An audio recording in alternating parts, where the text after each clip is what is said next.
Good morning. We'd like to get started. I was informed by a knowledgeable member of the Department of Medicine that we have a tradition of starting right at 8 a.m. You'll see the audience, the fact that I'm up here suggests we have a cardiology talk. You'll see the cardiologists dribble in late because we usually start 5 minutes late. So we're expecting more cardiologists. Steve actually is going to look at the number of cardiologists that show up, because if there are not a lot that show up, he's going to use this same talk for his next grand rounds for cardiology. So it's my pleasure to introduce Steve. Dr. Hamden, our chief, sends his regrets. He wasn't able to be here today. Steve has actually been on our faculty since 2008. He's originally from Houston. His elementary school was the Cynthia H. Parkland Elementary School, where he went for first grade. And I won't bore you with the rest of his career until he found the light and went to Cornell University for his undergrad in New York State, yay, and then went on to University of Michigan for his medical school in residency, yay, and then he deviated and went down to Washington University for a 4-year fellowship in cardiology. He spent at least 1 year on the T32 grant down there in research. We had the fortune of having him join us as the faculty here in 2008, and he's been a very active member in the echo lab, where he's actually specialized in structural echo as well as other forms of echocardiography. He's been an active member at our Meritor practice and Park Street practice. In fact, his clinic has the longest wait list, and despite our hiring advanced practice providers, none of his patients wanted to leave him, so he has the longest wait list, as opposed to my wait list, which is very short because people readily dump me to go to the advanced practice providers. Over time, he's actually gravitated to more university work, where he's recently been named an associate director for the fellowship program, and he has as well kept up an interest of his on cardio-oncology. This interest in cardio-oncology actually is familial. It's not genetic, but his father actually is a world-renowned resource, leader in cardio-oncology, and actually is in the 3rd edition of his book on cardio-oncology, where Steve edits 2 chapters. Steve and his father have written a number of articles, book chapters together, and it's really quite something to read through Steve's CV about these different things that he's done with his father. Steve independently set up a cardio-oncology clinic here at UW despite being very busy, and he's known for his being available for questions, and he's been quite a resource. And this has actually been recognized across the nation as he's started to participate in trials looking at the cardiac effect of chemotherapy. As you all know, more than we do in cardiology, unfortunately, there's been a lot of advances in oncology, and a lot of different therapies are coming along, and there's a lot of interest because of people living longer with cancer about the impact of the chemotherapy on the heart. And there's been different cardiac phenomena that have occurred with chemotherapy, which is of very interest in different modes of therapy. So without any further ado, at 8:04, still too late for our cardiology colleagues to show up, I'd like to introduce Dr. Steve Ewer. Thank you very much, Stephen. Thank you, Chuck, for that introduction.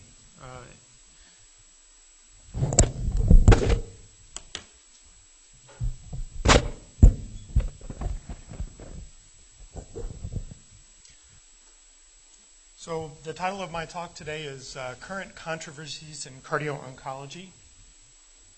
I have no financial disclosures, but I will discuss a few investigational therapies.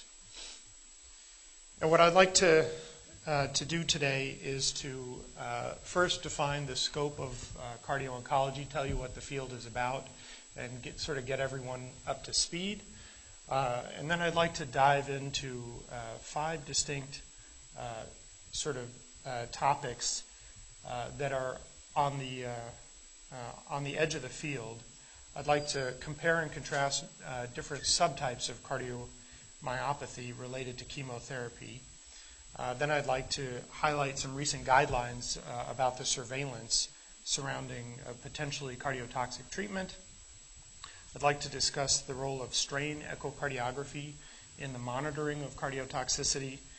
I'd like to review some data on primary prevention of cardiotoxicity. And last, I'd like to talk a little bit about the toxicity of immune checkpoint inhibitors. So what is cardio-oncology? I first penned this definition 4 years ago for this very venue in 2014, and subsequently published it a year later. So I define cardio-oncology as a cross-disciplinary, collaborative subspecialty focused on the management, mitigation, or prevention of cardiovascular disease in cancer patients in order to achieve optimal patient outcomes. And that last little bit is important because we don't just care about minimizing the cardiotoxicity, we care about the whole patient. And we don't want to compromise any oncologic benefit. So this field encompasses both clinical and scientific aims. It has a few different names, including oncocardiology, among others. So these are exciting times in the field of cardio-oncology. The first journal was launched in 2015. We now have our own subsection within the American College of Cardiology, the cardio-oncology section here. And there have even been some fellowship programs that have popped up in the country. There are 4 so far, including Memorial Sloan Kettering, University of Louisville, Vanderbilt, and University of Pennsylvania. So we don't have one here yet, but who knows? So just to review the spectrum of cardiovascular toxicity of anti-cancer treatment, the big player on the block is cardiomyopathy. That's the one we care the most about. So cardiomyopathy, which I translate into low ejection fraction, and then the clinical implication is congestive heart failure. And the main drugs involved are anthracyclines, including doxorubicin and trastuzumab. There's also autoimmune myocarditis due to the immune checkpoint inhibitors. It's a related phenomenon, but distinctly different. I'm going to talk about that at the end. Anti-cancer agents can also cause arrhythmias, including long QT syndrome, Torsades de Pointes, arsenic trioxide, which is used to treat acute promyelocytic leukemia, is one of the agents that can definitely prolong QT interval. And then agents like ibrutinib can cause atrial fibrillation. We can also have coronary issues. So radiation can cause premature coronary artery disease. And we can even have coronary vasospasm with 5-fluorouracil and its prodrug, capecitabine. And this is just one case I encountered, a 44-year-old with duodenal cancer who was receiving FOLFOX chemotherapy. And during her infusion, she developed acute chest pain, and she had a positive troponin. And this was her electrocardiogram. And you can see significant ST elevation in the lateral leads here with some hyperacute T waves anteriorly. And then half an hour later, after sublingual nitroglycerin, her pain resolved, and this is her electrocardiogram a few minutes later. So other things that anti-cancer treatments can do to the cardiovascular system include dyslipidemia. The aromatase inhibitors can do that. The anti-VEGF agents like sunitinib can cause hypertension. This is actually an on-target effect. And when we see it, we know that the drugs are working. So the patients that develop significant hypertension actually have better outcomes. The monoclonal antibodies and cytokines can cause hypotension. Dasatinib is something that can cause pulmonary hypertension. Various different agents can cause venous and arterial thromboembolic disease. And radiation can cause pericardial disease and valve disease, usually decades after the treatment. So this is just one example of a 40-year-old who was treated for Hodgkin lymphoma when he was 20. And when he was 40, he developed significant cardiovascular symptoms. And on workup, he was found to have significant thickening and calcification of his aortic valve aortic stenosis, aortic regurgitation, significant mitral valve disease. He had 3-vessel coronary disease requiring bypass surgery. He had a low ejection fraction of 40%, and he had significant pericardial thickening, which was dealt with at the time of his bypass surgery and valve replacement. So all of that disease was attributed to his radiation. He kind of had every single radiation toxicity you can think of in the heart. So in addition to treatment-related cardiovascular disease, you can also have disease-related cardiovascular involvement, so directly related to the cancer or some associated phenomenon. So, and this is all within the realm of cardio-oncology. So you can have primary cardiac tumors. Most often they're benign, but occasionally we see malignant primary cardiac tumors, such as primary cardiac lymphoma. We often see cardiac metastases. Melanoma is the one that has the highest predilection for metastasizing to myocardium. We also see a lot of malignant pericardial disease, especially lung cancer, breast cancer, esophageal cancer. We see cardiac amyloidosis, pheochromocytoma, carcinoid heart disease, and tumor thrombus in the inferior vena cava and right atrium due to renal cell carcinoma. So here are a couple examples of that. This is a case of carcinoid heart disease. Now this is a systolic frame, and the tricuspid valve leaflets are here, and they should be closed. This is as closed as that as these leaflets are able to get. There's thickening, there's retraction, and immobility of the leaflets, resulting in wide open tricuspid regurgitation. And this is an example of a tumor thrombus, egg-shaped and probably egg-sized renal cell carcinoma tumor thrombus in the right atrium. So I'd like to start the section on cardiomyopathy by talking about anthracyclines. So this is a group of agents that's highly effective against many different malignancies. In adults, we use it the most in breast cancer, leukemia, lymphoma, and sarcomas. But these agents are often used in the pediatric population as well. And turns out pediatric patients are even more susceptible to cardiomyopathy. The anti-cancer mechanism involves intercalation into DNA, prevention of DNA-RNA synthesis by interaction with topoisomerase II alpha, and the alpha is important, and single-strand breaks. And doxorubicin is the prototypical agent, the best well studied.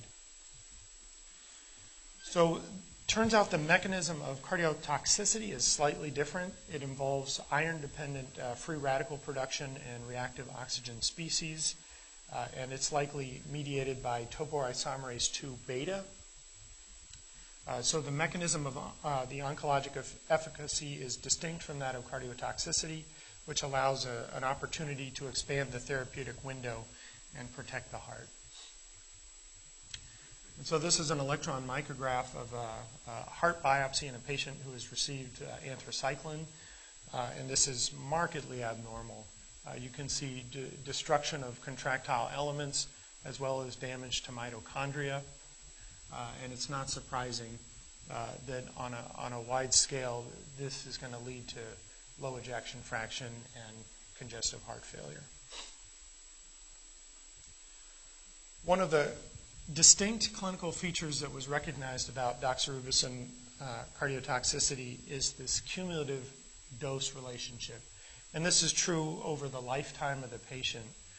So anthracycline drugs that were given 20 years ago for a different malignancy still matter. And so what we found is that there's sort of minimal effect below a cutoff of about 400 milligrams per meter squared of doxorubicin. But after that, there seems to be an exponential rise in the incidence of heart failure. And if you give enough of this drug, you will definitely cause heart failure. So switching gears, I'd like to contrast the anthracycline cardiotoxicity to that of trastuzumab. So So trastuzumab has afforded HER2-amplified breast cancer patients a significant mortality benefit. This has been a huge breakthrough in the breast cancer world. But it turns out that HER2 is also expressed in cardiac myocytes. And this is just a little schematic of a cardiac myocyte here. And here's HER2. And it can make a heterodimer with HER4. When you have the neuregulin hit this heterodimer, you get autophosphorylation and activation of these downstream pathways, which were important for survival, apoptosis, and adaptive response to injury. So that's what happens in the cardiac myocyte. So we were all sort of bracing ourselves for significant cardiotoxicity when this drug was first being studied. And so what does it actually do? Well, we have a lot of patients that were enrolled in adjuvant breast cancer trials. Over 10,000 of them have been randomized to the trastuzumab arms. A lot of them also had exposure to anthracycline, which muddies the water a little bit. But this is what we saw. So LV ejection fraction drop, more than 10% is usually considered clinically meaningful, occurred in 11% of patients. So certainly a large number of patients when you consider the total numbers here. And then we saw this more serious class 3 and 4 congestive heart failure in about 2.5%. But there were some different features that were noted. There seemed to be some degree of reversibility of trastuzumab cardiomyopathy. And when you look at sort of the things that we care about a lot, so how many of these patients went on to experience cardiac death or require transplant because of end-stage heart disease? And it turns out that only 2 patients out of the 10,000 met these endpoints, and there were 3 in the control arm. So there was no strong signal towards end-stage heart failure with trastuzumab, which was a little reassuring.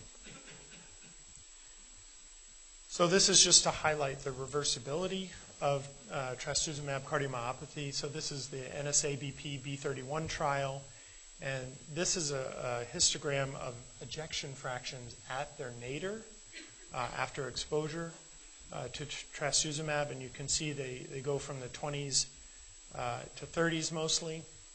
And then these are the same patients where their ejection fractions ultimately settled out. And you can see that spread, the histogram had spread to the right quite a bit. So a lot of these patients did recover substantial degrees of LV function back. Not all of them, and maybe not all to the previous baseline, but there was significant recovery. And this is the NCCTG trial, and these are individual patients in a spaghetti plot of their ejection fractions. You can see a lot of them dip down and then bounce back up. Another feature was that when we biopsied these patients, we did not see the same type of findings that we saw with anthracycline. The biopsies actually looked pretty close to normal. So this led to a couple different paradigms for chemotherapy-related cardiomyopathy. One was doxorubicin, which caused myocyte death, cumulative dose relationship. With every dose, you were killing cells, so eventually you were going to catch up, overwhelm the heart, and start to see clinical heart failure. Marked ultrastructural changes on biopsy, and basically what amounts to permanent damage. With trastuzumab, on the other hand, we saw myocyte dysfunction, but not the same death that we saw over here. There did not appear to be a cumulative dose relationship. In fact, now in the metastatic setting, we have some patients that have been on trastuzumab for over a decade, tolerating it just fine with no drop in their ejection fraction. You would never see that with anthracycline. They have a benign biopsy appearance, and the injury seems, at least in large part, to be reversible. Maybe not 100% reversible, but definitely a trend in that direction. And so this was deemed a type 1 cardiomyopathy for doxorubicin and type 2 for trastuzumab. And this was published back in 2005 by my dad. And it was controversial back then, and apparently is still controversial. But at the time, this was really important because people were really worried that trastuzumab was going to cause widespread cardiac carnage in breast cancer patients. And this put the brakes on a little bit and said, wait a second, this is something different. Let's see how this plays out. So this leads us to controversy number one. So the kid gloves come off, and this is the tone of scholarly debate in the Twitter era. But type 1 and type 2 cardiomyopathy classifications are complete nonsense. Pro. So this is a pro and con, and this was this year, 2018. And so the criticism of the type 1 and type 2 classification are not that anthracycline and trastuzumab are the same, because everybody at this point agrees that they're not the same.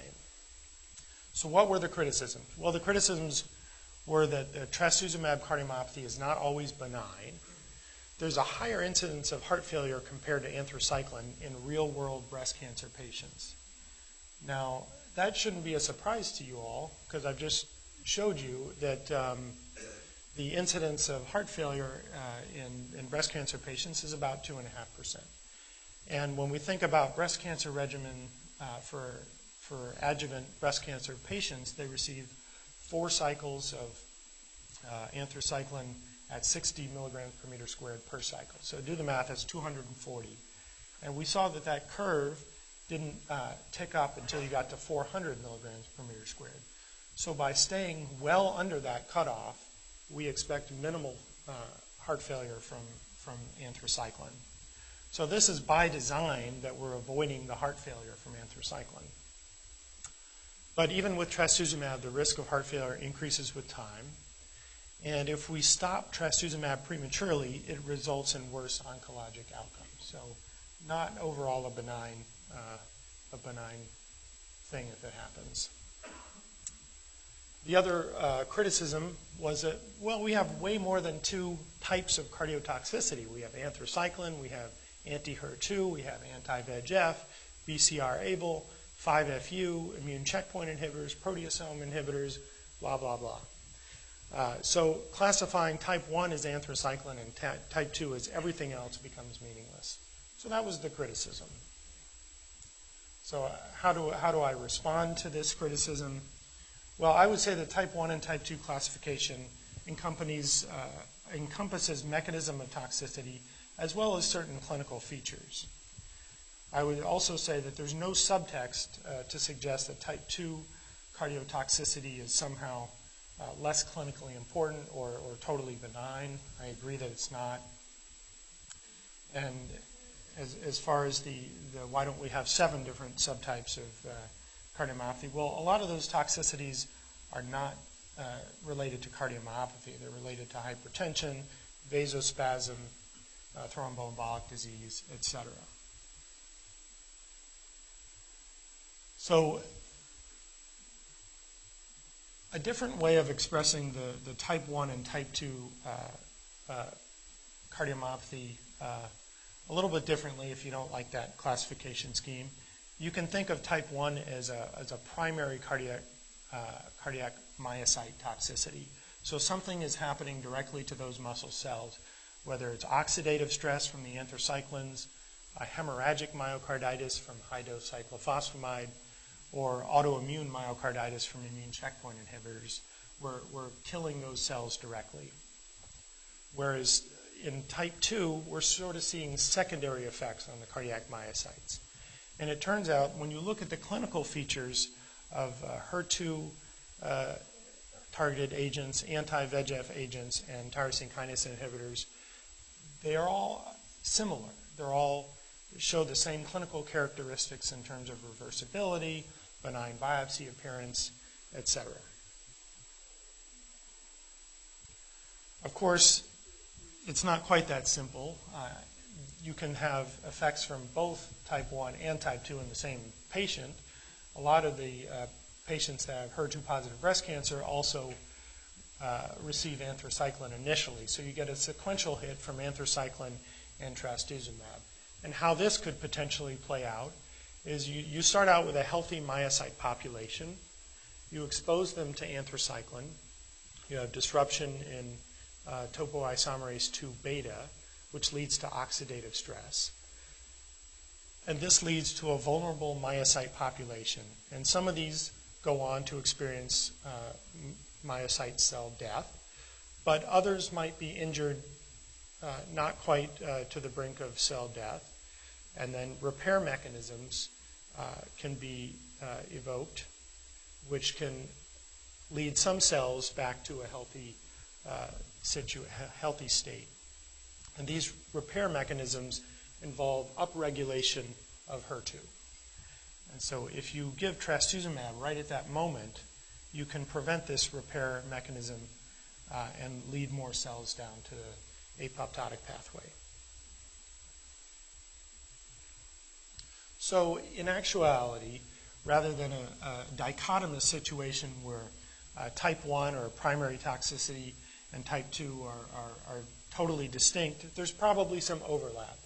So I like to think of it this way, where you have a spectrum of more primary toxicity or more secondary toxicity, and whatever treatment you give your patient, it's going to lie somewhere along this spectrum. And as we learn more about these specific treatments, you can slide these arrows back and forth wherever the data tells you to.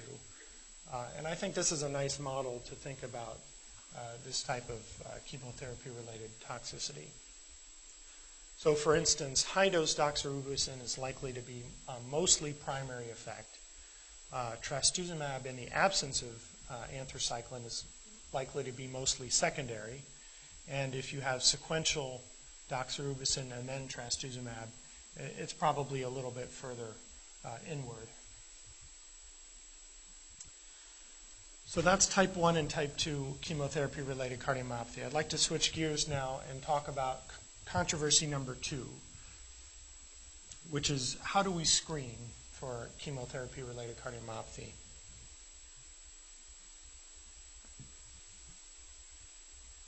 So relevant questions are, who needs screening before treatment? Who needs screening during treatment? When should potentially toxic chemotherapy be stopped? Who needs screening after treatment is completed and how often? And what imaging modality should we be using in these patients?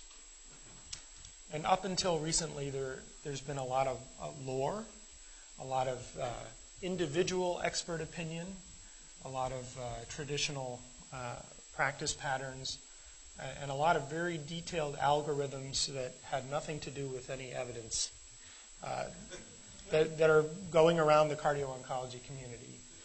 And so it was sort of time to take a step back and figure out what evidence do we have for all this screening. So it turns out that many of the imaging schedules are adapted from the trial designs, which may not be optimal. So the trial designs are, of course, at the discretion of the trial designers. They can either be hyper or hypovigilant. So for trastuzumab, for instance, we might be imaging far too often, and for immune checkpoint inhibitors, perhaps we're not imaging often enough. And like I said, these regimens are not necessarily optimized for clinical performance and optimized for patient outcomes. So this led the American Society of Clinical Oncology to develop some clinical practice guidelines for monitoring and prevention of cardiac dysfunction in cancer patients. And this was published in JCO just last year in 2017. So step 1, you want to define your population at risk for cardiac dysfunction. It turns out the patients at risk are those that receive high-dose anthracycline, that receive high-dose radiation, or that receive some combination of low-dose anthracycline, trastuzumab, radiation, or a collection of cardiac risk factors. So those are the patients that we want to pay attention to. So preventative strategies prior to treatment. Well, first of all, think about whether you might have equally efficacious alternative treatments available. And if you do, don't give them significantly cardiotoxic treatments. And then second of all, perform history, physical, cardiovascular screening, and baseline imaging. And the imaging first choice is echo, and that's due to availability and cost. Second choice by these authors was cardiac MRI if echo wasn't feasible. And third choice, would be MUGA scan. But it's really important to know what you're dealing with ahead of time, because if you give anthracycline to somebody with an ejection fraction of 40%, you could kill them. So if they have any cardiac issues that are not clinically apparent, you want to discover that ahead of time before the treatment, not halfway through. So what about during therapy? Well, you want to modify their cardiovascular risk factors, so treat hypertension, have them stop smoking, etc. For high-dose anthracycline, you want to consider some kind of cardioprotection if that's feasible. And that could include liposomal formulation of anthracycline, which is less cardiotoxic. Continuous infusion is less toxic than the bolus. And you can also consider dexrazoxane, which is a cardioprotectant, which I'll talk about more later. And for radiotherapy, you want to minimize cardiac exposure using breath holding or intensity modulating therapy. There are a whole bunch of techniques that you can use to minimize cardiac radiation exposure. And then, if they're symptomatic, work it up. That's clearly indicated. If they're asymptomatic, all they say is that surveillance echoes may be appropriate with the frequency determined by the clinical judgment and patient circumstances. So there's no cookie-cutter recipe for how often you have to check your imaging studies on these patients. And I highlighted this recommendation in red, or this non-recommendation. No recommendation regarding continuing or stopping therapy if cardiac dysfunction is present. So the oncologist should weigh the risks and benefits in close collaboration with the cardiologist. So I think that's a very well put statement. So we don't just yank people off their chemotherapy without close consideration. Well, what about after therapy? Well, you should continue your history and physical, and if you find signs or symptoms of cardiac disease, obviously work that up and refer to cardiology as appropriate. But this is the one time where they do recommend additional imaging 6 to 12 months after completion of therapy if your patient is at risk for cardiotoxicity, with referral to cardiology if LV dysfunction is present. And then, of course, continue to manage modifiable risk factors. So why did this recommendation make it into this guideline paper? Well, it turns out that if you're going to have cardiotoxicity, it often happens early. So the vast majority happens within the first year. And if you treat them promptly, you can get better outcomes. So 11% had full recovery, 71% partial recovery, and 18% with no recovery. This is a different, earlier paper from the same group showing that early treatment is most effective. So these are the percent of responders and the time interval between cancer treatment and treatment of LV dysfunction, recognition and treatment of LV dysfunction. And if you catch them in the first 6 months, you have a decent chance of helping them. After 6 months, you can't do much to improve their ejection fraction. So if you're going to detect it, you want to detect it right away, not 5 years later. So controversy number 3, strain imaging. Before I go on, I just want to put a quick thanks to Dr. Nicole Riley, who recently gave a talk to our division on strain and shared some of her slides with me because I thought they were really good. So a decrease in ejection fraction mirrors clinical heart failure. In essence, it's a late finding. So we'd love to find something that's a little bit more sensitive and that we can detect earlier to find early cardiac damage. And so what is strain and how might it be useful? So strain is an echo-based measure of myocardial deformation. It's just an alternative way of measuring LV systolic, and you can also measure diastolic function. And what it entails is software algorithms that are able to track stable myocardial footprints, or what we call speckles. And it measures the distance between the speckles over time within a defined area of interest. So LV contraction is complex. We have longitudinal fibers here. We have radial fibers that are circumferential. But we also have these oblique fibers, which go in both directions and provide a sort of twisting motion of the heart in both directions. And you can think about that as like wringing out a dish rag. And so we have the fibers that can do all this that contributes to left ventricular systole. So in the echo lab, we sort of simplify things in 3 dimensions. So we talk about radial contraction, which is sort of outside to inside.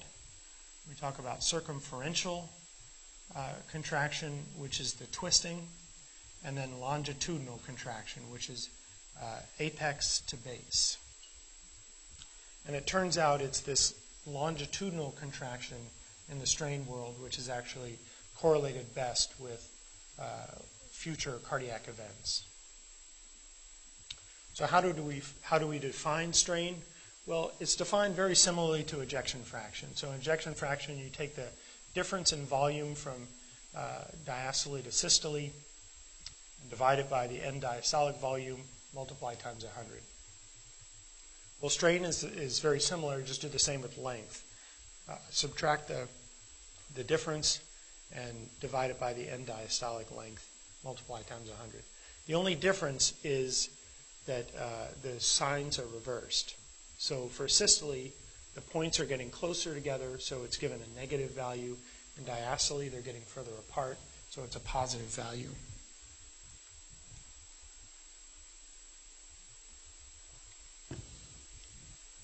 So this is reported as a dimensionless percentage. Contraction during systole results in a negative value, as I just mentioned. And then we measure it in 17 standard LV segments and average them to get a global peak systolic longitudinal strain, also abbreviated as GLS, global longitudinal strain. And the normal range is more negative than negative 18%. So the average is about negative 20%. And this is how it looks in the echo lab. We obtain all apical images because we're dealing with longitudinal contraction. We have 3 different views and measure the strain in all 3 views, and then we put it in this bullseye plot with a different numerical value for each segment. And the outside of this is towards the base, and the apex is towards the middle. So why is this useful? Well, we have over a dozen studies that have found that early changes in global longitudinal strain predict subsequent ejection fraction drop and or heart failure. So that's sort of the holy grail of what we were looking for. And we found that global longitudinal strain changes can occur at lower anthracycline doses than we typically see for ejection fraction changes. So in the ballpark of 200 milligrams per meter squared. And the threshold to predict cardiotoxicity ranges from about 10%, which is the more sensitive, to 15%, which is more specific, below the pretreatment value. So for instance, if you start out at negative 20, going to from negative 20 to negative 18 would be 10%. Negative 20 to negative 17 would be 15%. That's kind of what we're looking for. And here's an example of this.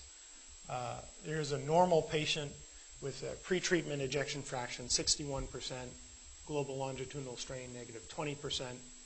And at 6 months into treatment, you have maybe a slight drop in ejection fraction, but wouldn't meet any clinical criteria for definition of cardiomyopathy, but yet your global longitudinal strain has decreased 15%. And then another 6 months goes by, global longitudinal strain is a little bit worse, and now you've dropped your ejection fraction 12 points, which would meet that cutoff. So we did it. We finally have a tool. We just need a nail now for this hammer. So what do we do with patients who have a change in the global longitudinal strain? And that's the controversial part here. So we don't have any data that chemotherapy regimens should be changed based on a drop in global longitudinal strain. Changing a chemotherapy regimen, such as stopping trastuzumab or withdrawing trastuzumab in breast cancer patients, has serious implications. So we only want to do that if we have good data that that's the right thing to do. So should we be surveilling them more often? Should we be employing more aggressive cardioprotection? Well, we also don't have any data for that. So the bottom line here on the strain is that it is a useful technique to identify at-risk patients, but we just need more studies to help define a better role for strain.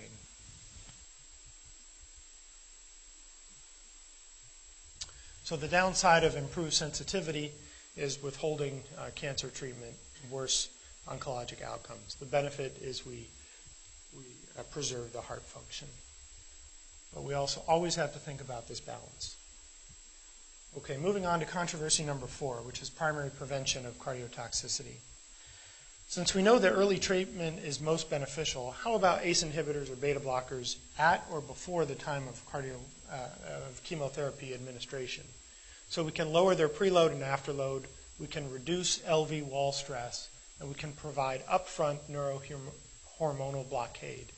And perhaps this could minimize the cardiotoxic insult. So early data on this was actually kind of exciting. This is a set of breast cancer patients, and the black is troponin negative, white is troponin positive, but in both those cases we see a decline in ejection fraction after treatment. And if you pre-treat them with ACE inhibitors, we saw that their ejection fraction was perfectly preserved. This is another small study involving carvedilol, where in the control patients, you saw a drop in ejection fraction after treatment with anthracycline. But if you pre-treated them with carvedilol, perfect cardioprotection. The Overcome trial had 90 patients with hematologic malignancies, and they were randomized to receive both enalapril and carvedilol versus control patients. And this study involved cardiac MRI and had a combined endpoint of death, heart failure, or final ejection fraction less than 45%. And what we saw was that the control patients met that endpoint in 24% of the time, the treatment 7% of the time. So again, a strong signal towards cardioprotection. So one group went on to try to do a meta-analysis of prevention, and this involved over 2,000 pediatric and adult patients. And their primary endpoint was heart failure or ejection fraction drop, and relative risk of 0.3 with beta blockers and 0.1 with ACE inhibitors. A really strong effect here. Unfortunately, more recent studies have not shown the same benefits. So this trial here showed that carvedilol did not prevent ejection fraction drop, but did attenuate troponin rise. Well, that's not really an endpoint that we care all that much about, especially if it's a very small troponin. The Prada trial showed that metoprolol succinate but not candesartan attenuated troponin rise, but neither one prevented ejection fraction drop or heart failure. The ICOS-1 trial, also, these are all very recent trials. Enalapril did not prevent troponin elevation or EF drop. So, kind of disappointing. So the bottom line on these primary prevention trials is that they're small trials. They have short-term follow-up. We've unfortunately seen some inconsistent results.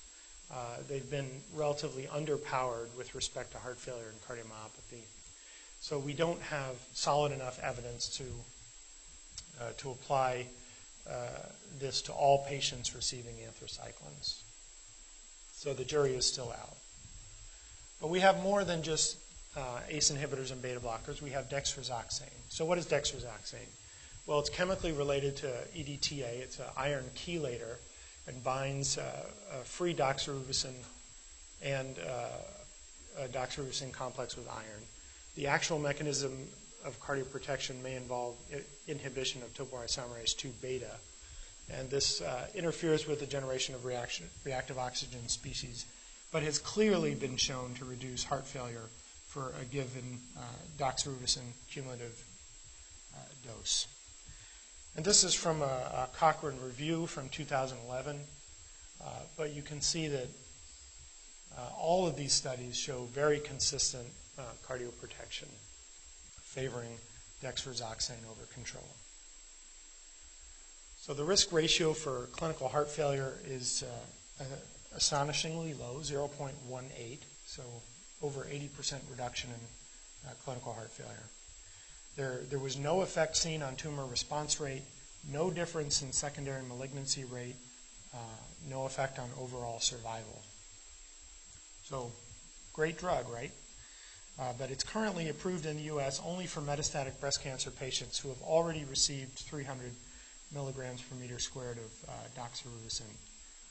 So I would propose that this is perhaps an underutilized tool and that we should be thinking about this a lot more often in our at-risk patients. And lastly, I'd just like to finish up with immune checkpoint inhibitors. This isn't exactly a controversy, but it's something new and that we should be aware of. So these immune checkpoint inhibitors inhibit CTLA-4 and the programmed cell death 1 pathways. The specific targets include CTLA-4, PD-1, and PD-L1. And these drugs release the brakes on cytotoxic T cells and allows the immune system to help target malignancy. And these are the drugs that are currently approved in the U.S., and these are the targets for the drugs and the year they were approved. And these drugs have been used in melanoma, lung cancer, renal cell carcinoma, bladder cancer, head and neck cancer, and Hodgkin lymphoma. And we're seeing just an explosion of research with a lot more of these drugs being investigated and really across the spectrum of different malignancies. So, and we're seeing some amazing results with them. So just a couple trivia facts. Jimmy Carter was successfully treated for metastatic melanoma in 2016 with one of these drugs, pembrolizumab. The discovery of cancer therapy by inhibition of negative immune regulation resulted in the 2018 Nobel Prize in Physiology or Medicine to James Allison and Tetsuku Honjo. But these drugs have their own issues, and they're associated with a broad array of autoimmune side effects, including potentially fatal myocarditis. So I just want to present a case that we saw in our CCU a couple years ago. This is a 55-year-old man with recurrent non-small cell lung cancer on treatment with nivolumab. He was admitted with diabetic ketoacidosis, which was thought to be related to nivolumab.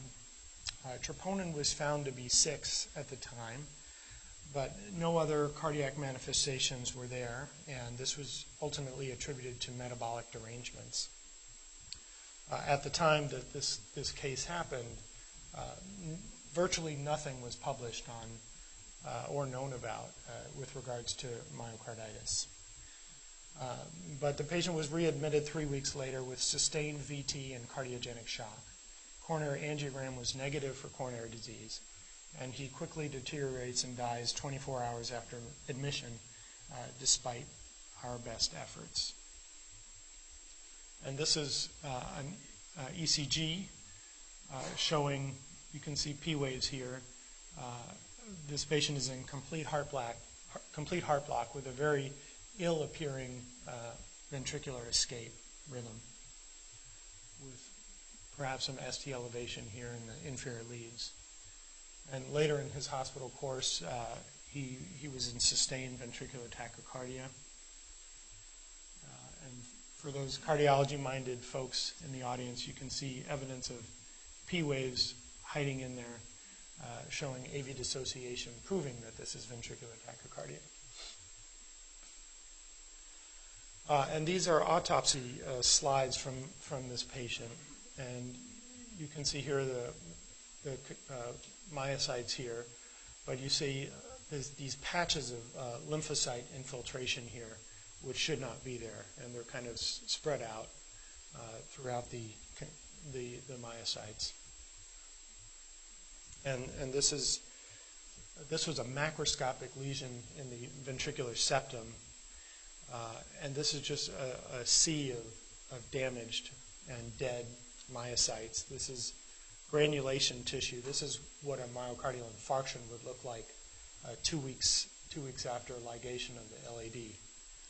And you can see this wavefront of blue at the interface between the granulation tissue and the myocytes that are left, with patches of lymphocyte infiltration here. So this is what myocarditis looks like.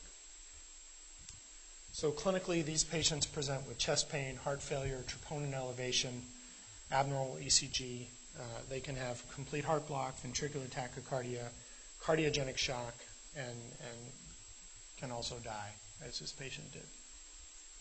So treatment is based on anecdotal evidence, but focuses on high-dose steroids. But mycophenolate, infliximab, and anti-thymocyte globulin have also been used. There are probably a lot of less severe cases that are more common, just less recognized. But as use of these agents aggressively expands, we have to learn how best to recognize and mitigate this toxicity. So stay tuned. That's what I have for you for Controversies in Cardio-Oncology. And I'll be happy to take any questions. So 2 minutes for some questions. So there are sex-based differences in so many other aspects of heart disease, the type of heart failure that men and women are susceptible to onset of cardiovascular disease. I'm just curious how sex and gender differences figure into the susceptibility of heart failure.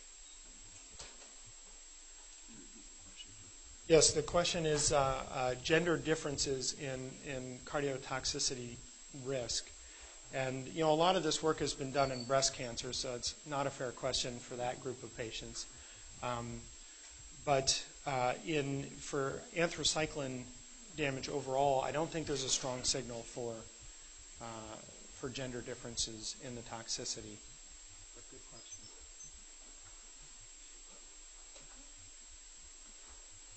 Questions? Well, thank you, Stephen. Thank you.